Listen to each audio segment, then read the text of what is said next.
Uhum.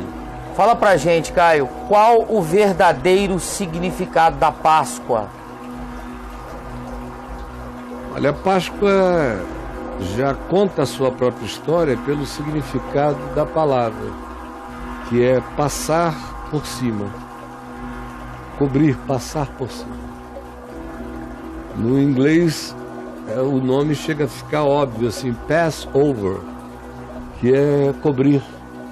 É uma cobertura, é uma propiciação.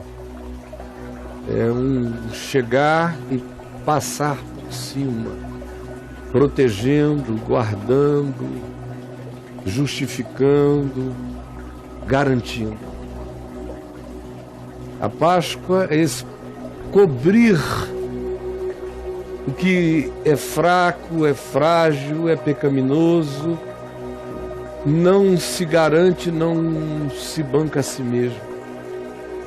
A Páscoa, portanto, é para todo aquele que faz essa confissão de que precisa dessa cobertura, dessa graça.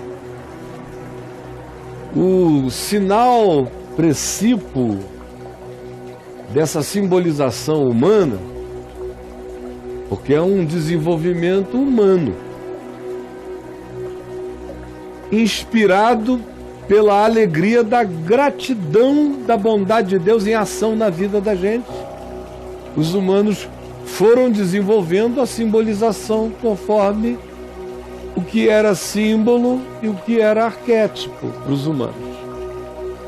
Então, a primeira arquetipia e o primeiro marco do que seja essa cobertura, esse vestir pascal, está em Gênesis, no capítulo 3, quando se diz que Adão e Eva se sentiram nus e fizeram folhas de figueira para cobrir sua culpa, sua nudez, sua certeza de transgressão, sua inadequação para se apresentarem diante dos olhos da verdade de Deus. Eles fizeram a cobertura das folhinhas de figueira, da religião, da moral, da Constituição. São todas essas nossas folhas de figueira para a gente fazer de conta que está mais bem vestido do que o outro. Mas assim mesmo, usando esses pequenos recursos que estão disponíveis a todo ser humano, o homem não se sente vestido diante de Deus. Ele se sente vestido diante de um outro homem. Mas diante de Deus, as folhas de figueira e tudo que elas representam não cobrem a alma. O homem sente que precisa de um Passover, de uma Páscoa, de um passar sobre ele, para cobri-lo. Aí disse lá em Gênesis, o Senhor Deus matou um animal,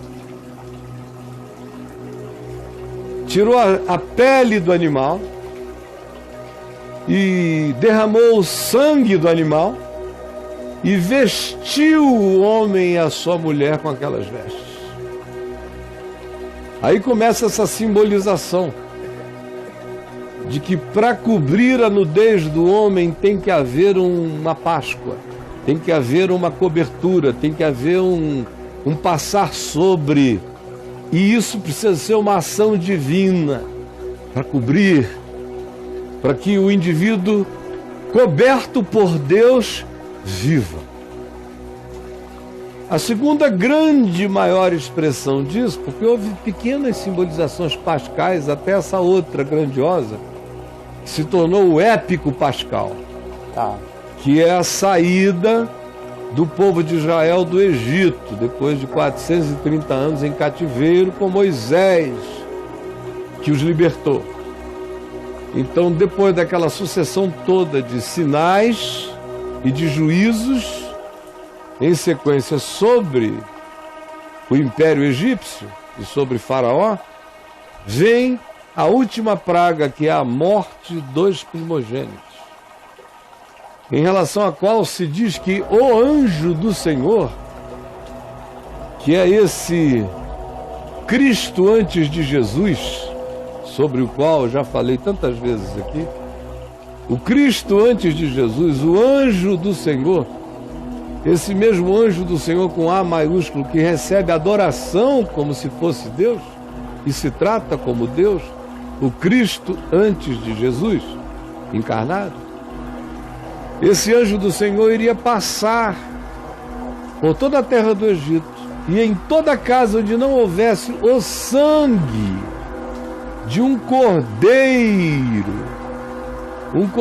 inocente, um cordeiro sem mácula, um cordeiro sem defeito.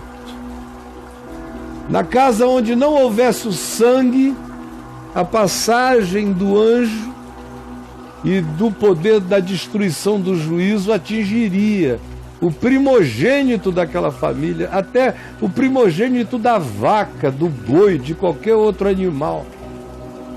Mas na casa onde houvesse, nos umbrais, o sangue desse cordeiro, o anjo da destruição passaria por cima e não tocaria aquele lugar.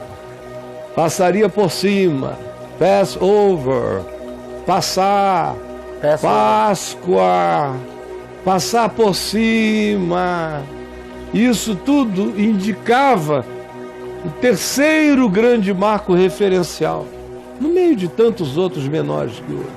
Qual é o terceiro? É o definitivo. A viagem vem de Deus vestindo Adão e Eva com o derramar do sangue de um inocente para cobri-los.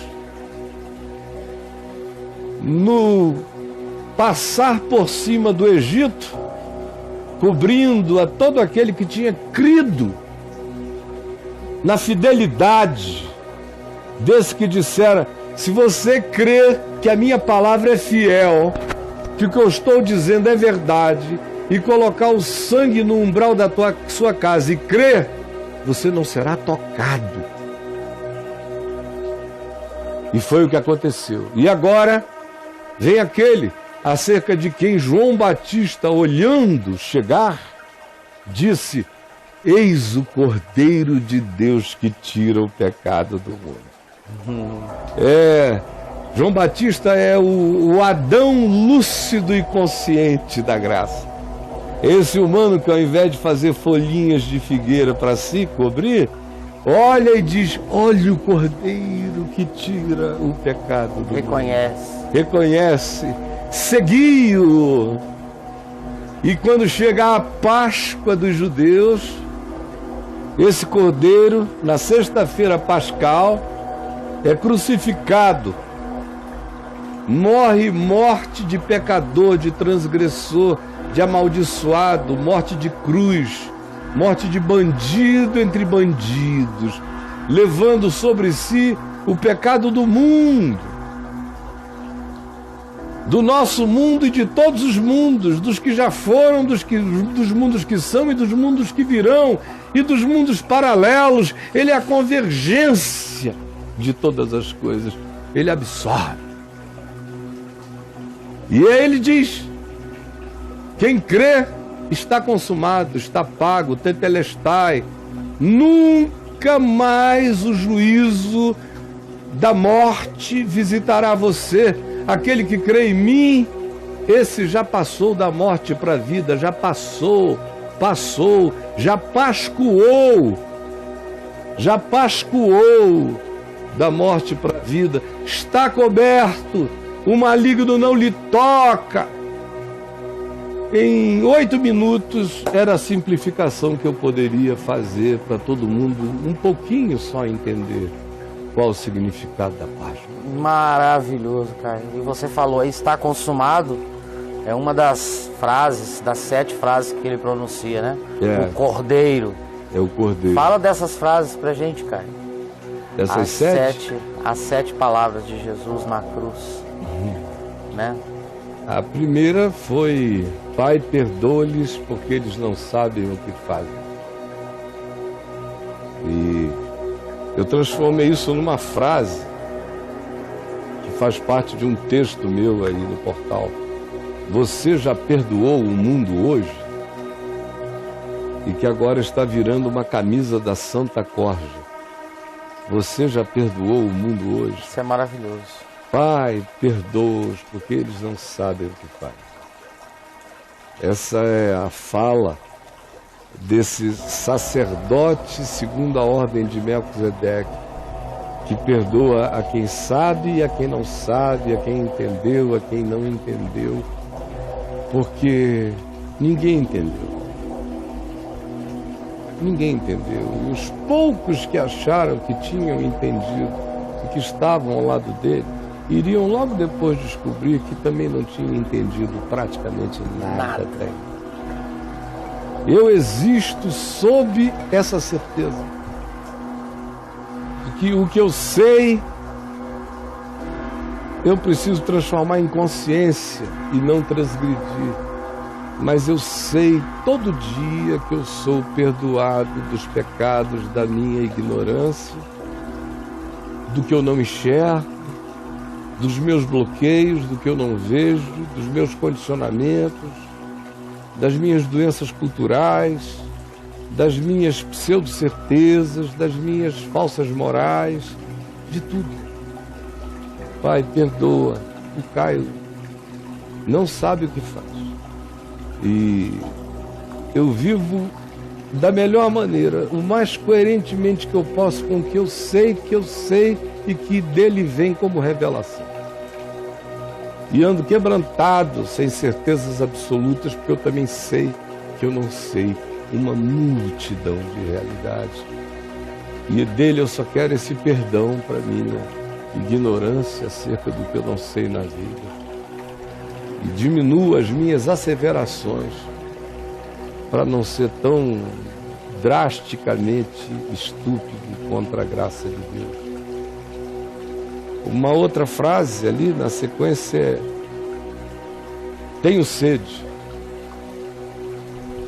Que é essa identificação de Jesus com a condição humana, com toda a condição humana, com toda a sede humana, com todo carecer humano. É a identificação de Jesus com tudo que seja essencial à vida. É a solidariedade de Jesus para com toda a sede. Sede de água e sede de amor, sede de Deus, sede de vida, sede. Sede, ele é representante da sede multiversica, da sede de todas as criaturas, de todas as existências. Eu tenho sede. A segunda frase, a terceira frase, tem a ver com o ladrão, os ladrões ao lado dele. Um blasfemando: se tu és o Cristo, desce da cruz, salva-te a ti mesmo, a nós também. E aquele outro que o repreende, dizendo: que é isso, rapaz, você nem ao menos teme a Deus? Estando sob a mesma sentença, olha para o lado. Esse cara que está morrendo aí no meio, é Deus com a gente. Fica quieto aí. E você não teme a Deus, estando sob igual sentença. Isso é muito lindo, só uma revelação que os apóstolos não tinham tido ainda. Tinha muita gente que o amava, que dizia que era apóstolo dele, mas não tinha ainda entendido isso. Não deu esse salto aí. Não, se entendeu. Deus está aqui, reconciliando consigo o mundo, não imputando a mim as minhas transgressões. O cara entendeu isso, sozinho, gemendo. Tu nem ao menos temes a Deus estando sob igual sentença, nós, na verdade, com justiça. Que é outra coisa que distingue homens de meninos, né? É assumir. Nós, na verdade, com justiça, porque estamos pagando o que os nossos atos merecem. Agora, este nem o mal fez. E acrescentou Jesus: lembra-te de mim quando vieres no teu reino. Nossa. O cara está falando ainda de um futuro remoto. Ele tinha alguma teologia judaica na cabeça, que no fim dos dias haveria ressurreição. Jesus transferiu, pegou a escatologia longínqua e transformou-a numa escatologia realizada. e disse: hoje mesmo tu estarás comigo no paraíso. E aí acaba com essa história de que tempo é medida de qualquer coisa diante de Deus. Que para redimir muitos pecados, só muito tempo de penalidade. Acaba com a história do inferno temporal, quantificável. Ele está tirando aquele cara do inferno da consciência do próprio cara. De dentro daquele inferno o cara teve luz. De dentro do inferno ele teve luz. E Jesus diz que entre o céu e o inferno não existe nada, a não ser uma percepção. E aí ele diz, em razão dela, hoje tu estarás comigo no paraíso. Hoje ainda. Hoje, já. Quanto dia não tiver acabado no espaço-tempo, você já vai estar na dimensão eterna. Daqui a pouquinho. Segura a onda, você vai entrar naquilo onde o tempo já não conta. Naquilo que é. A outra frase tem a ver com Maria e João. Ele vê Maria chorando, João ao lado dela, os irmãos dele tinham fugido. Não tinha ficado ninguém a não ser João, Maria e algumas mulheres. E aí, o que acontece é que Jesus olha aquela cena e diz a Maria: eis aí o teu filho. Apontando para João com um olhar, né?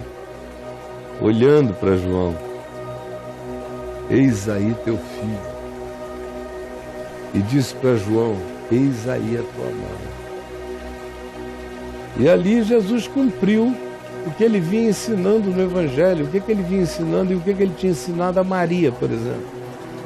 Lá em Marcos 3, 4, 5, 6, a descrição de como Maria e os irmãos de Jesus tinham saído de Nazaré buscando-o a fim de prendê-lo, porque disseram que ele estava louco. É o que está escrito lá em Marcos. Louco, menino enlouqueceu. Vamos prendê-lo, ele não come, ele não bebe, ele só fica atendendo gente, não dorme. É gente, perdeu o juízo. Vamos prendê-lo. Aí quando chegaram onde Jesus estava, ficaram do lado de fora, a casa lotada, cheia, mandaram um recado. Maria mandou um recado, dizendo: diz a ele que a mãe dele e os irmãos dele estão aqui fora, para ele vir aqui agora. Aí Jesus sabia o que estava rolando. Ouviu a história e falou: o quê? Minha mãe, meus irmãos? Aí ficou olhando em volta. E olhando atenta e minuciosamente no rosto de cada um em volta, perguntou: quem é minha mãe? Quem é meu irmão? Quem são as minhas irmãs? Quem é a minha família? Minha mãe, meus irmãos, são apenas e tão somente aqueles que fazem a vontade do meu Pai, que vivem o Evangelho. Esses são meus irmãos. E ali na cruz, Jesus está só repetindo para Maria que a idolatria do DNA morre na cruz. Que essa família do DNA é estreita demais para o Evangelho. Que no Evangelho a família do DNA é incluída, mas a família do DNA não exclui os demais filhos e mães potenciais de um ser humano na existência. O que Jesus faz na cruz é tornar a família literalmente estendida, inclusiva e generosa e sem o culto dogmático e fixado no fato de que só é minha mãe quem tem meu DNA e só é meu filho quem carrega meu DNA. Não é assim. No Evangelho isto acabou. No Evangelho acabam os etnicismos, os racismos, tudo que decorre do culto ao DNA. Esse cacete de fazer o filho ser o outro e a mãe ser ela, e embora ela tivesse filhos e ele tivesse pai e mãe, essa coisa toda é uma paulada definitiva. em todos os nacionalismos, as xenofobias, os etnicismos, os cultos ao DNA, que são essas misérias todas que produzem morte na vida, que matam refugiados, é o culto do DNA, é tudo DNA. Cada vez mais. Sempre foi e piora.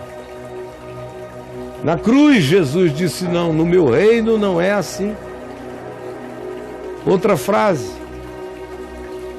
foi: Deus meu, por que me desamparaste? Isso. Que é a citação do Salmo 22. Lá no Salmo 22 ele diz: touros de Bazã me rodeiam. Deus meu, por que me desamparaste? Eu tenho sede. O Salmo 22 é a descrição de um ambiente do Calvário com uma cenografia mítica, quase cretense, de mitos de Creta, touros, monstros, parecem minotauros e centauros e bichos, parece uma descrição do C.S. Lewis no Nárnia. O Salmo 22, em torno da cruz. Deus meu, por que me desamparaste? Isso é inferno. O pessoal fica perguntando do inferno. O inferno cabe todinho naquele instante. Ali Jesus provou o inferno de todos os seres e de todos os possíveis infernos. Porque o que é inferno, senão ausência de Deus? É Deus se ausentar da existência. Porque as pessoas não têm a menor ideia do quanto de Deus existe nelas.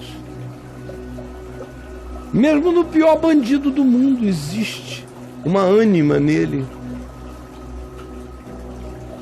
Aí você diz: mas é uma ânima que só pega a faca e mata os outros. Não, é por aquela mesma ânima que ele também corta pão e dá para filhos. Até vós que sois maus, sabeis dar boas dádivas aos vossos filhos. Agora, existe aquela situação em que tudo quanto seja impulso divino, pensamento divino, consciência divina, instigamento divino, são chupados da existência, e a oquidão absoluta é inferno. Esse desamparo. Imagina, as pessoas morrem de síndrome do pânico. E síndrome do pânico é bobagem, mas é uma angústia de abandono, de desamparo. Síndrome do pânico é uma besteirinha dizendo assim: por que me desamparaste? A de Cristo é a soma de todos os pânicos humanos. E aquela angústia do inferno. O inferno não é uma medida de tempo. O inferno é uma qualidade existencial. De modo que essa fala grita de dentro do inferno para a vida. Pedindo misericórdia de Deus para quem está no inferno. No desamparo é a oração de Cristo pelo desamparo do inferno. Por que me desamparaste? E tenho, Pai, nas tuas mãos eu entrego o meu espírito. Sim. Que é a última, não, desculpa, tem a penúltima. Está consumado. Tetelestai. Está consumado, está pago. O inferno foi coberto. A culpa, a solidão. Olha o Passover, como ele vem cobrindo toda a temática da existência. Toda a temática da existência. Veja, em cada uma dessas palavras estão os temas mais basilares da história e da existência humana. Da sede material, a angústia do inferno, desamparo, a culpa radical, que é o que mais muda o comportamento humano, é o desespero da culpa, para a qual ele diz, não só no início, eles não sabem o que fazem, sem irresponsabilizar ninguém, mas intercedendo. Eles são burros, têm compaixão, eles são ignorantes. E no fim ele diz, está pago. Eu sou o cordeiro rasgado. Eu sou a Páscoa que cobre. Eu sou a propiciação eterna. Está pago tudo de ontem, tudo de hoje e tudo de amanhã, porque o Cordeiro de Deus tira o pecado. E o tempo verbal no Evangelho é presente contínuo. Tirou, tira e tirará. Não parará jamais. Ele é a propiciação. Não foi, ele é. Como diz João na primeira epístola dele, no capítulo 2, no verso 1. Filhinhos meus, não pequeis, mas se todavia alguém pecar, tendes advogado junto ao Pai, Jesus Cristo justo. Ele é a Páscoa, a propiciação, a cobertura sobre os nossos pecados. E não somente sobre os nossos próprios, mas ainda Ele é a Páscoa sobre o mundo inteiro. E é claro que cada uma dessas coisas merecia um livro. Né? Você falou do está consumado, e aí a última é em tuas Pai, mãos. nas tuas mãos eu entrego o meu espírito. Esse mesmo que disse ao amaldiçoado ladrão, hoje mesmo estarás comigo no paraíso. Pai, nas tuas mãos eu entrego o meu espírito. Tinha certeza absoluta que era fechar definitivamente os olhos aqui e abri-los nesse lugar que ele descreveu aos discípulos, dizendo, porque eu quero que vós venhais a ver a glória que eu tive junto ao meu Pai desde antes que houvesse mundo. Você já prestou atenção nessa frase de Jesus, lá no Evangelho de João, quando ele diz aos seus discípulos, porque eu quero que eles vejam, ele orando em João 17, eu quero que eles vejam a glória que eu tive junto a ti, desde antes que houvesse mundo. É que o tempo é curto, mas é lindo demais. Meu Deus do céu. É lindo demais, Rolinho. E o pessoal aí comendo ovo, né? Comendo ovo. Ô, gente. Em vez de comer vida eterna. O pessoal aí na Come base ovo, do porque ovo. chocolate é bom, só não perde tempo pensando que aquilo é o que aquilo não é. E o pior é passando pela vida sem saber de nada. Essa ignorância que é um negócio que mata, né, bro?